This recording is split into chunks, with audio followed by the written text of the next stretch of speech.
எங்கள் ஆத்ம நமஸ்காரம். ராகாதிரோகன் சததானு சக்தான் அசேஷகாய பிரசுத்தான சேஷம் ஔத்சுக்ய மோகாரதி ஜஹான் யோ அபூர்வ வைத்யாய நமோஸ்து தஸ்மை. सर्वे जनाः सुखिनो भवन्तु, सर्वे सन्तु निरामयाः, सर्वे भद्राणि पश्यन्तु, मा कश्चित् दुःखभाग् भवेत्. ஆத்ம நமஸ்காரம். இந்த ஸ்லோகத்திற்கு வீரவர்மன் விளக்கம் கொடுப்பார். இங்குள்ள அனைவருக்கும் ஆத்ம நமஸ்காரம். மேலே கூறிய பாடலுக்கு பொருள் கூற வந்துள்ளது. பொருள்: தேகத்தினுடைய அனைத்து பகுதிகளிலும் பரவி எப்பொழுதும் நம்மை விட்டு செல்லாத ஸ்நேகம், மோகம் முதலிய கெட்ட வழக்கங்களை உண்டாக்கி கொண்டிருக்கின்ற விருப்பு வெறுப்பு முதலான பெரும் வியாதிகளை யார் ஒருவரால் வேறற அளிக்கப்படுகிறதோ அந்த அசாதாரண வைத்தியருக்கு நமஸ்காரம். ஆத்ம நமஸ்காரம்.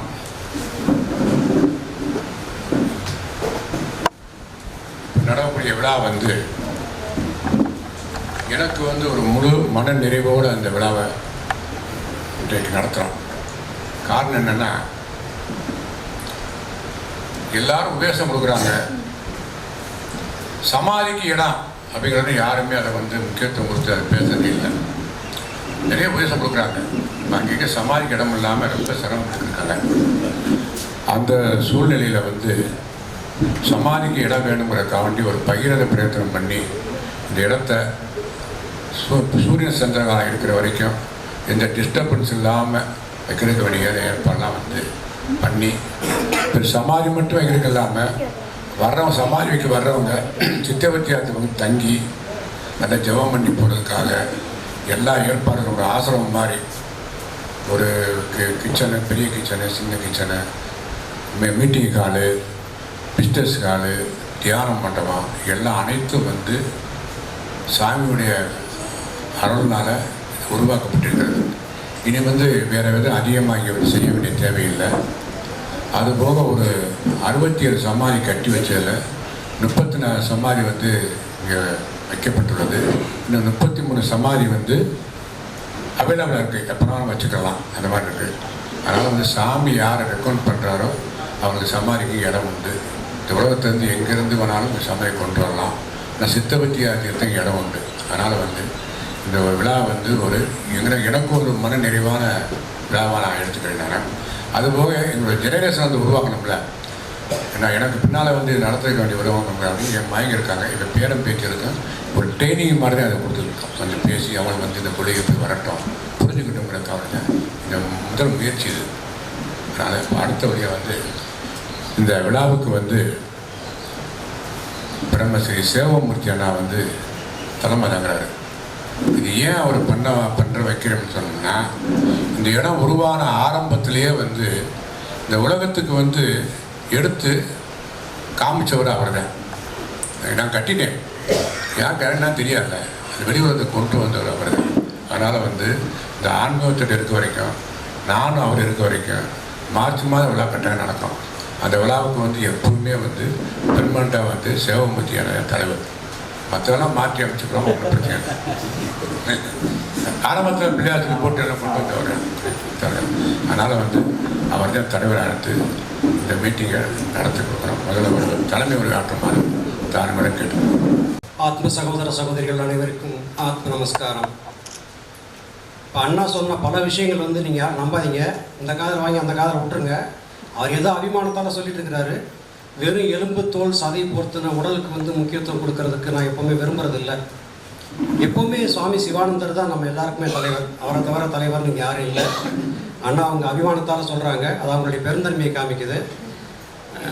எதிர்காலங்களில் வந்து என்ன நடக்கணும், யார் எப்படி இருக்கணுங்கிறத ஞானபிதா தீர்மானிப்பாங்க.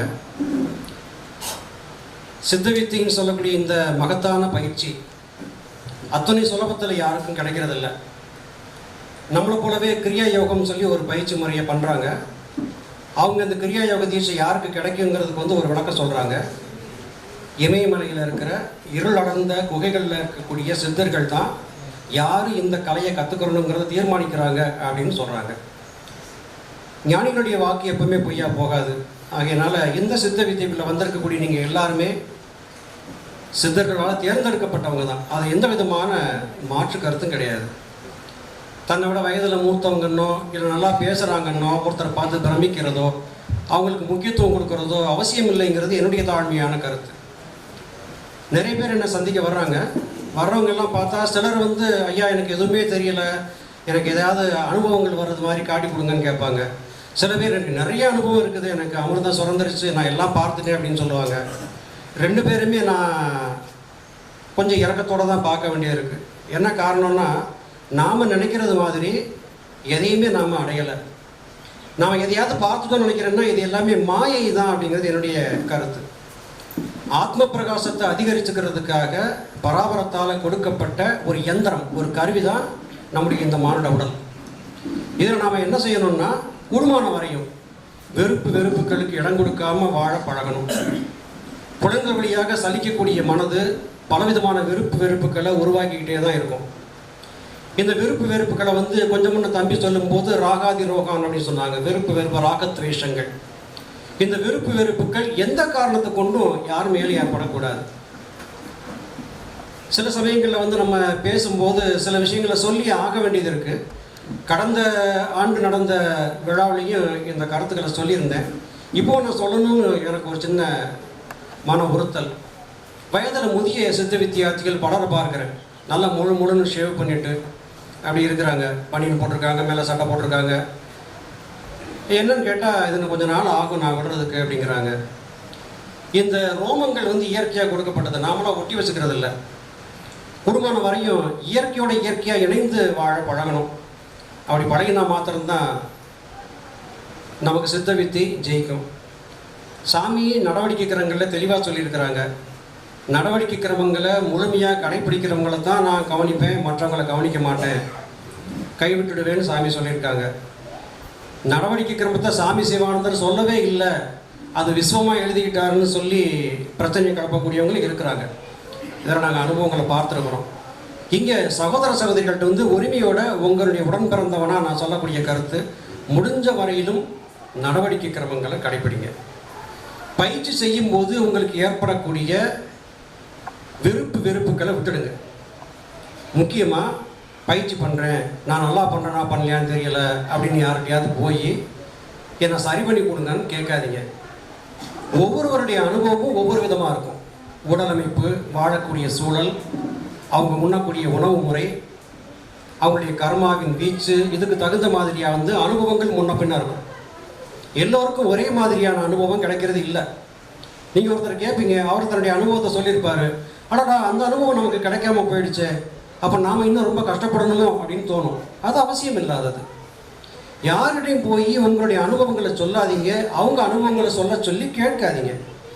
இது காரணமாக உங்களுடைய பயணத்தில் நிச்சயமாக ஒரு தடை உருவாகும். யாராவது ஒருத்தர் உங்கள்கிட்ட வந்து நான் எல்லாத்துலேயும் கரை கண்டுட்டேன், நான் எல்லாம் தெரிஞ்சிருக்கேன்னு சொன்னாங்கன்னா அவங்கள புறக்கணிச்சிருங்க. எல்லாருக்கும் எல்லாமே தெரியும், எங்கே எது இருக்குன்னு தெரியாது. ஒரு மரத்தில் நிறைய கனிகள் வருது, அந்த கனிகளுக்குள்ளே நிறைய விதைகள் வருது, அதில் எந்த விதை விருட்சமாக மாறுங்கிறது அந்த மரத்துக்கே தெரியாது. இப்போ இங்கே உட்கார்ந்துருக்கக்கூடியவங்களில் வந்து எத்தனை பேர் வந்து மிகப்பெரிய நிலையை அடைய போகிறீங்கிறது சுவாமி சிவானந்தருக்கு தான் தெரியும். ஆகையினால நான் சொல்ல வரக்கூடிய கருத்து இதுதான். கூடுமான வரையிலும் மற்றவங்களை பார்த்து பிரமிக்காதீங்க. இப்போ கொஞ்சம் முன்னே பார்த்தீங்கன்னா வந்தவொன்னா நான் அவங்க கூட புகைப்படம் எடுத்துக்கிறேன்னு சொல்லி நிறைய பேர் கேட்டாங்க. இது எனக்கு பிடிக்கலை, இது கூச்சமாக இருக்குது எனக்கு. அந்தளவுக்கு நானும் உயர்ந்துட்டதாக நான் கருதலை. இது மாதிரி நான் மனோபாவங்களை தயவு செஞ்சு வளர்த்துக்காதீங்க. மனிதனுடைய உருவத்தை பார்த்து எந்த வகையிலையும் வந்து பிரமிக்கிறதையோ அவங்கள துதிப்பாடுறதையோ தயவு செஞ்சு விட்டுடுங்க. இது என்ன செய்யும்னா, ஒன்று உங்களுக்கு தாழ்வு மனப்பான்மையை வளர்த்து விட்டுடும், அல்லது நீங்கள் யாரை முகஸ்துதி பண்ணுறீங்களோ அவருக்கு மண்டக்கணை ஏறிடும். தயவு செஞ்சு என்னையாகவே இருக்க விடுங்க, மண்டக்கணை ஏற விட்டுறாதீங்க. அது ஏறாது, அது எனக்கு இருக்குது. இருந்த போதிலும் சொல்ல வேண்டிய கடமைக்காக சொல்கிறேன். ஆனால் நான் உங்களை நேரில் பார்க்க வரணும்னு திடீர்னு கிளம்பி வந்துடுறாங்க. கடந்த வாரம் பார்த்தீங்கன்னா ரொம்ப தூரத்துலேருந்து ஒருத்தர் என்னை பார்க்க வர்றாரு. என்னுடைய இடத்த வந்து என் தொலைபேசியை கேட்டு வாங்கியிருந்தா சுலபமாக வந்து பார்த்துருக்கலாம். பல இடங்களில் அலைஞ்சு தெரிஞ்சு ரொம்ப கஷ்டப்பட்டு வந்து சேர்ந்தார். இது வந்து வெற்று அபிமானம். அதுக்கு நான் சொல்ல வரேன். இப்போ அண்ணா சொல்லதும் சரி, இப்போ நான் சொல்லதும் சரி, கூடுமான வரையிலும் ஒரு தனி மனிதனை பார்த்து பிரமிக்கிறத தயவு செஞ்சு விட்டுடுங்க. சுவாமி சிவானந்தருக்கு சேவமூர்த்தி முக்கியமானாலும் மற்றவங்களாம் முக்கியம் இல்லைன்னு தயவு செஞ்சு நினைக்காதீங்க. நீங்கள் எல்லாருமே சுவாமி சிவானந்தருடைய உண்மையான அன்புக்கு பாத்திரமான பிள்ளைகள் தான். ஆனதால் கூடுமான வரையிலும் உங்களை நம்புங்க, உங்களுக்குள்ளே இருக்கிற ஆன்மாவை நம்புங்க. ஆன்மாவாக இருந்து நம்ம வழிநடத்தக்கூடிய சுவாமி சிவானந்த பரமஹம்சரை நம்புங்க.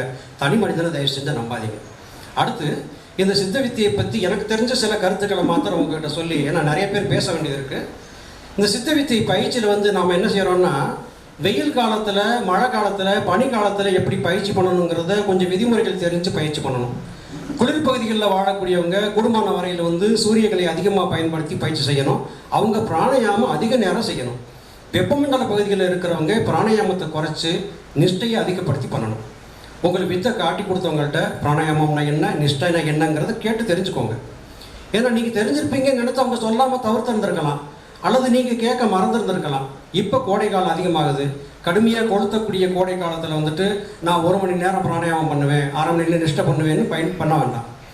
உங்களுக்கு எது சரியாக வருங்கிறத பார்த்து அது மாதிரி நீங்கள் பயிற்சி பண்ணி பழகுங்க. அதுதான் வந்து உங்களுக்கு நல்ல பலன்களை கொடுக்கும். பிராணாயாமம் செய்கிறதுலையும் வந்து நிறைய தவறுகள் பண்ணுறாங்க. ஒன்று ரொம்ப வேகமாக செஞ்சிடறாங்க, இல்லை ரொம்ப மெதுவாக செய்கிறாங்க. அப்படி செய்யக்கூடாது. சாமி தெளிவாக சொல்லியிருக்கிறாங்க, கனவற்ற ஆழ்ந்த உறக்கம் உறங்கும் போது ஒருவனுடைய சுவாசம் எப்படி இருந்ததோ அதுதான் நீ செய்யக்கூடிய சித்த வித்தின்னு புரிஞ்சுக்கணும்னு சொன்னாங்க. இது யார்கிட்ட போய் கேட்குறது? ஏதாவது ஒரு ஆசிரமத்துக்கு போயிட்டு சொக்கலிங்க அண்ணாவோ, சேமூர்த்தி அண்ணாவோ, கருப்பசாமி அண்ணாவோ எங்கேயாவது இருப்பாங்களா, போய் கேட்கலாமான்னு போகாதீங்க. உங்கள் வீட்டில் உங்கள் மனைவி மக்கள்கிட்ட, உங்கள் கணவன்கிட்ட, உங்கள் குழந்தைகிட்ட அதை கேளுங்க. அவங்க நல்லா ஆழ்ந்து உறங்குறாங்களா, பக்கத்தில் போய் அவங்க என்ன சுவாசம் பண்ணுறாங்கன்னு உற்று பாருங்கள். கனவோடு உறங்கிட்டு இருந்தாங்கன்னா கண் வெளிகள் மூடி இருந்தாலும் கருவெளிகள் உள்பக்கமாக அப்படி இப்படி அசைஞ்சிட்டே இருக்கும். அவங்க ஆழ்ந்த உறக்கம், சொலுத்திங்கிற உறக்கத்தில் இருக்கும்போது கருவெளிகள் அசையாது, அமைதியாக உறக்கத்தில் இருப்பாங்க. சுவாசம் இருக்கா இல்லையான்னு தெரியாத அளவுக்கு ரொம்ப ரொம்ப மெல்லிதான சன்னமான சுவாசம் இருக்கும். இதுதான் நம்ம செய்யக்கூடிய சித்த வித்தை. இது சாமி தெளிவாக சொல்லியிருக்கிறாங்க. நான் ஏதோ புதுசாக கண்டுபிடிச்சி சொல்லலை, சித்த வேதத்தில் இருக்குது. ஆகையினால பயிற்சி சரியாக செய்யணும்னு ஆசைப்படுறீங்களா, உங்கள் வீட்டில் உங்கள் கூட இருக்கக்கூடியவங்க உறங்கும் போது அவங்கள கவனித்து பாருங்கள். அவங்க எப்படி சுவாசம் செய்கிறாங்க அப்படிங்கிறத பாருங்கள். அதை விடுத்து வந்து நான் அதை கற்றுக்கிட்டேன், எதை கற்றுக்கிட்டேன்னு போகிறத வந்து காலவரியத்தை தான் ஏற்படுத்தும்.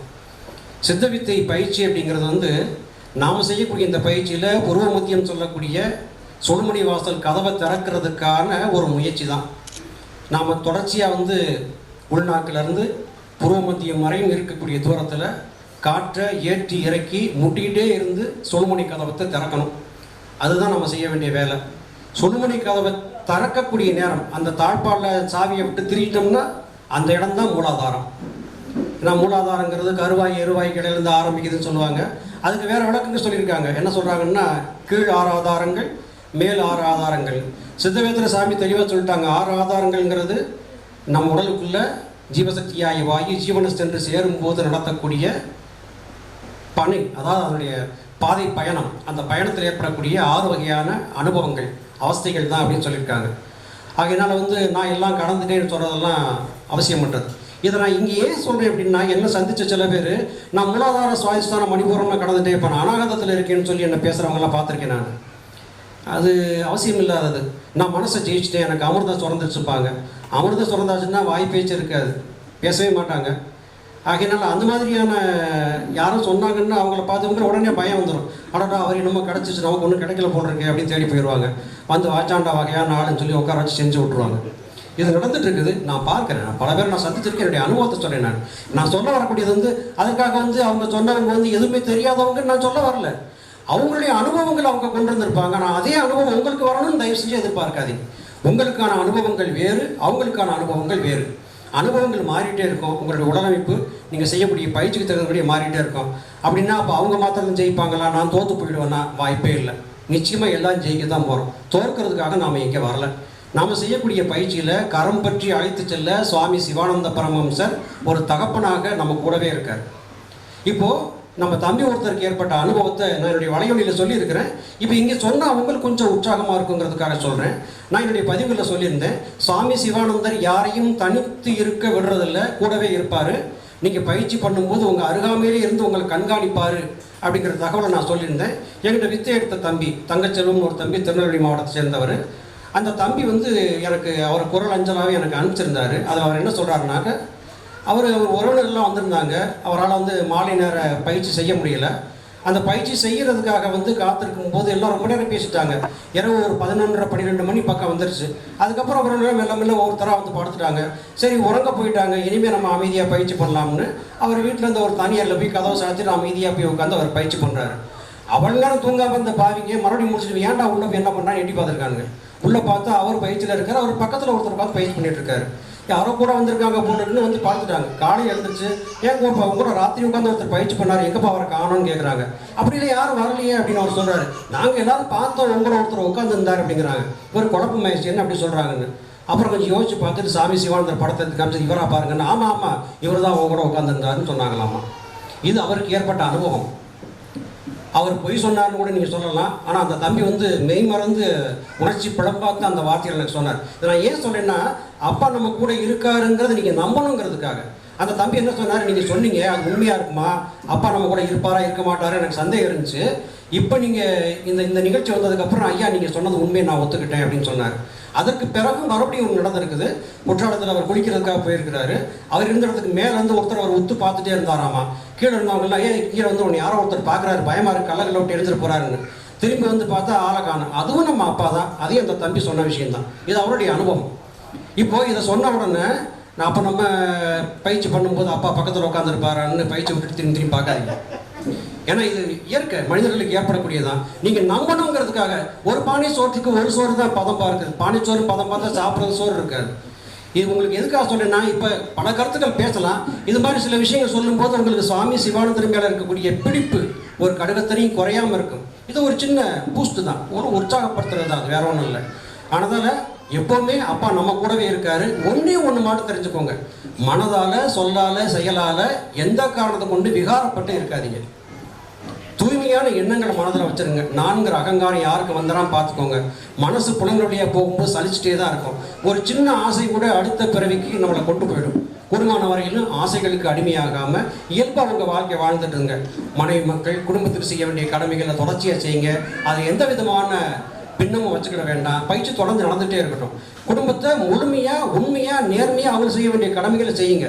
இதை செய்கிறனே அப்போ நான் உலக வாழ்க்கையில் குடும்பத்துக்காக வாழ்ந்துட்டு இருக்கிறேனே, எனக்கு மோட்சம் கிடைக்காம போயிருமா அப்படின்னு நினைக்க வேண்டாம். உங்கள் கடமைகளை செய்யுங்க. கருணைகள் தீரும்போது அடுத்த வினாடி வந்து சுகமணி கதவை திறக்கும், நீங்கள் மேலே போயிடலாம். துரியத்திலிருந்து துரியாதீதத்திற்கு உங்களை கொண்டு போகக்கூடிய வேலையை சுவாமி சிவானந்தர் பார்த்துக்கிறேன்னு சொல்லியிருக்காரு. அவரை நம்புங்க, மற்றவங்களை யாரையும் நம்பாதீங்க. தொடர்ச்சியாக பயிற்சி செய்துட்டே இருங்க. 100 விழுக்காடு சித்த வித்தியக்குள்ளே வந்த எல்லாருமே ஜெயிச்சிருவாங்க. கடைசியாக ஒன்றே ஒன்று மாத்திரம் சொல்லிடுறேன். கொஞ்சம் முன்னே என்கிட்ட பேசிட்டு இருந்த ஒரு தம்பி ஒன்று கேட்டார்.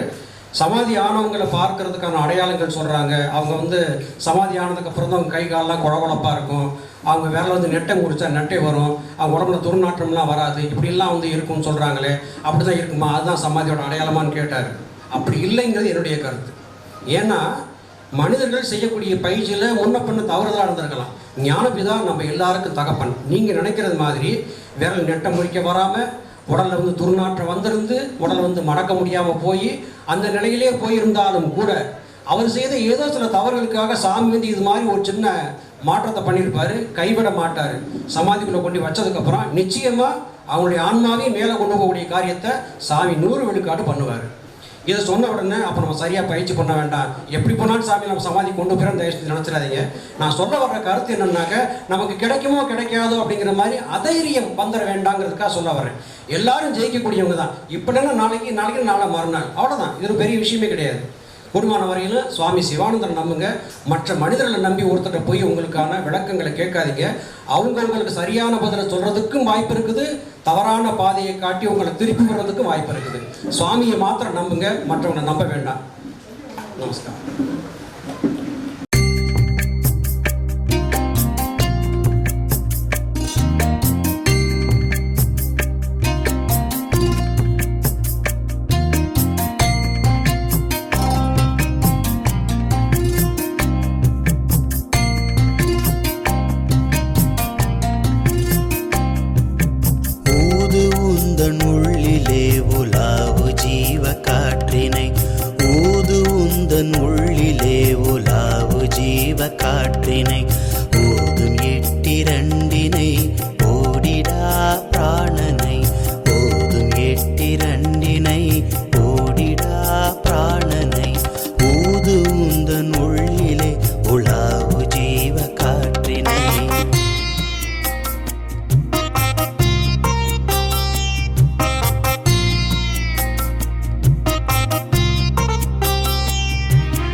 எட்டிட கருத்து வாக்கு ஒத்திட கண்ணும் விண்ணை எட்டிட கருத்து வாக்கு ஒத்திட துண்ணுமை புலன் பொறி தொலைந்த ஞானம் தந்திட துண்ணுமை புலன் பொறி தொலைந்த ஞானம் தந்திட ஊது உந்தன் உள்ளிலே உலாவு ஜீவ காற்றினை